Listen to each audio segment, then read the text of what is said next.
සුබ දවසක් සියලු දෙනාටම. විශ්ව දැනුම අපි අදත් වෙනද වගේ කතා කරන්න යන්නේ ඉතා වැදගත් මාතෘකාවක් ගැන. ඒ ડિප්‍රෙෂන් හෙවත් විෂාදය නැතිනම් තවත් විදිහකට කිව්වොත් මානසික අවපීඩනය කියන රෝගී තත්ත්වය ගැන. අද අපිත් එක්ක එකතු වෙන ඔයාලට මේ වීඩියෝ එකෙන් දැනගන්න පුළුවන් විෂාදය කියන්නේ මොකක්ද? මේ රෝගී තත්ත්වය හැදුණු කෙනෙක්ගේ දැක් ගන්න පුළුවන් රෝගී ලක්ෂණ මොනවද? මේ රෝගී තත්ත්වය ඇති වෙන්න පුළුවන් ක්‍රම, ඒ වගේම මේ රෝගී තත්ත්වය සඳහා ගත හැකි ක්‍රියාමාර්ග පිළිබඳ.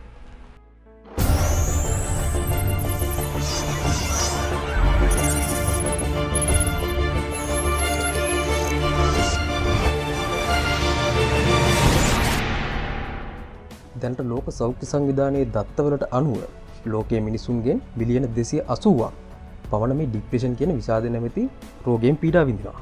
ඒ වගේම ලංකාවේ අපේ පේරාදෙණිය හා කැලණිය විශ්වවිද්‍යාලවල පරීක්ෂණ කණ්ඩායමක් මගින් හොයාගෙන තියෙනවා මේ ආකාරයට ලංකාවේ අවුරුදු 10ත් 24ත් අතර තරුණ පිරිස වැඩි වශයෙන් මේ විෂාදය කියන රෝගයට ගොදුරු වෙන බව.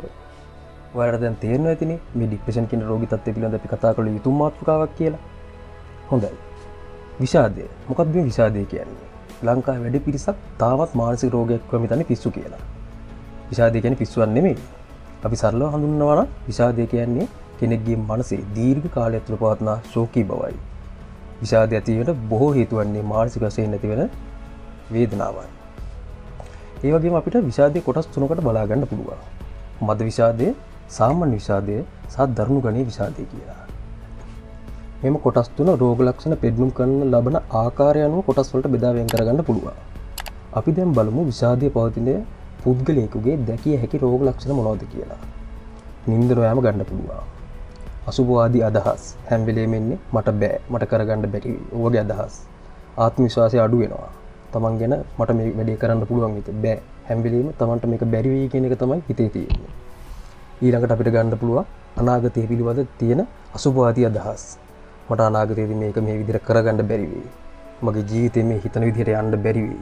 මම ප්ලෑන් කරලා තියෙන විදිහට ඉස්සරහට මගේ වැඩ කටයුතු කරගන්න බැරි වෙයි. අන්න ඒ වගේ දේවල් නිතර හිතෙන්න පටන් ගන්නවා. අනික වෙනදා සතුරු වෙන දේවල් වලින් සතුටටපත් නොවීම. අපි හිතමු වෙනදට සතුරු වෙන ෆිල්ම් එකක් බලනවා, යාළුවොත් එක්ක එළියට යනවා. එතකොට ගේම් ගහනවා, ක්‍රිකට් ගහනවා, ශ්‍රී ලංකන ඕන දෙයක්. ඒකක්වත් කරාට වෙනද වගේ කිසි සතුටක් නැහැ. අනිත් එක හැම වෙලේම මහන්සි ගතියක් දැන් නැහැ ඇඟට.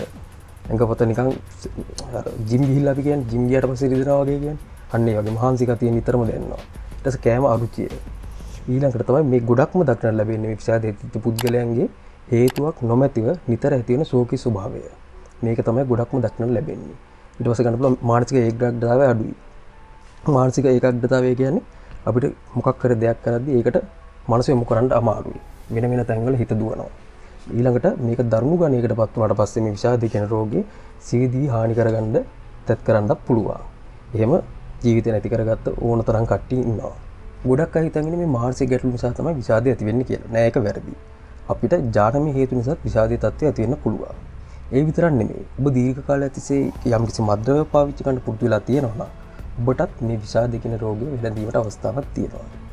වෛද්‍යවරුන් කියන විදිහට ඔබ දීර්ඝ කාලයක් තිස්සේ සිගරට් බොනවා නම්, ඒ කියන්නේ දුම්වැටි පානය කරනවා නම් ඔබට මේ විෂාදය කියන තත්ත්වය වැළඳීමට අවදානමක් තියෙනවා. ඒ විතරක් නෙමෙයි. යම්කිසි ඖෂධ නිසා, ඒ කියන්නේ ඔබ දීර්ඝ කාලයක් තිස්සේ යම්කිසි ඖෂධ වර්ගයක් භාවිතා කරනවා නම් ඔබටත් මේ විෂාදය කියන රෝගය වැළඳීමේ අවස්ථාවක් තියෙනවා. උදාහරණ ලෙස වේදනානාශක ගන්න පුළුවන්, වලිප්පු සඳහා ගන්න ලබන ඖෂධ ප්‍රදාන වෙනවා. මොනක් නොවේ. දීර්ඝ කාලින ඔබ යම්කිසි ගැටලුවක් නිසා මානසික වශයෙන් පීඩා විඳිනවා නම් ඔබටත් මේ විෂාදය නැමැති රෝගය වැළඳීමට අවදානමක් තියෙනවා. මානසික ගැටලු ගැන අපි හැමෝටම හැම වෙලාවකම අඩු වැඩි වශයෙන් මුහුණ දෙන තරම් තත්ත්වයක්. මෙහෙම ඇති වෙන සමහර මානසික වේදනාවන් දීර්ඝ කාලයක් පැවතීම නිසා විෂාදය වැනි තත්ත්වයකට පරිවර්තනය වෙන්න පුළුවන්. අපි දැන් බලමු මෙවැනි තත්ත්වයක් ඇති වී තිබේ නම් ඔබට ගන්න පුළුවන් ක්‍රියාමාර්ග මොනවද කියලා. මද විෂාදයේ තත්ත්වයක සිට දරුණු ගණයේ විෂාදයේ තත්ත්වයක් දක්වා ප්‍රතිකාර ක්‍රම විවිධ වෙනවා. උදාහරණයක් ලෙස ගන්න පුළුවන් මද විෂාදයේ තත්ත්වයකදී කුඩා මානසික උපදේශනයකින් හොඳ වුණත් ඔබට සමහර අවස්ථාවලදී ඖෂධමය ප්‍රතිකාර වලට අමතරව ECT ප්‍රතිකාරද භාවිත කරන්න වෙන අවස්ථා තියෙනවා. ඔයාලට තේරෙනවා නම් ඔයාලට මේ විෂාදයේ හැව ડિප්‍රෙෂන් තත්ත්වය වැළඳිලා තියෙනවා කියලා ඔයාලට වෛද්‍ය ප්‍රතිකාර සඳහා යොමු වෙන්න පුළුවන්. ඒ සඳහා ඔයාලට ළඟම තියෙන රෝහලේ මනෝවිද්‍යා සායනට යොමු වෙන්න පුළුවන්.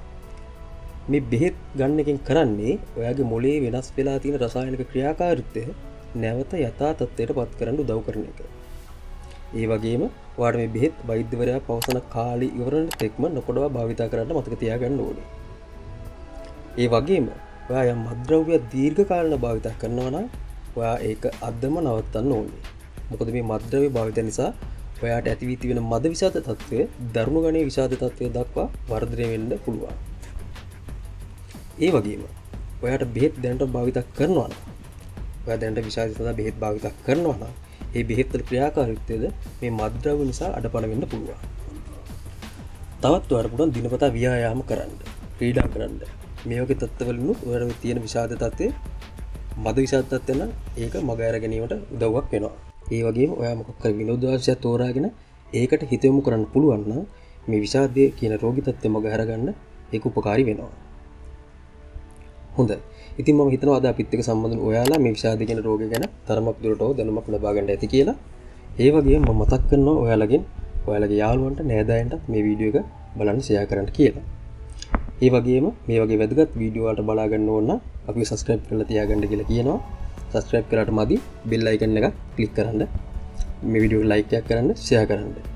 එහෙනම් අදට සමුගන්න යාළුවනේ මම අයත් හමු වෙමු අපි මේ වගේම වැදගත් වීඩියෝ එකකින්.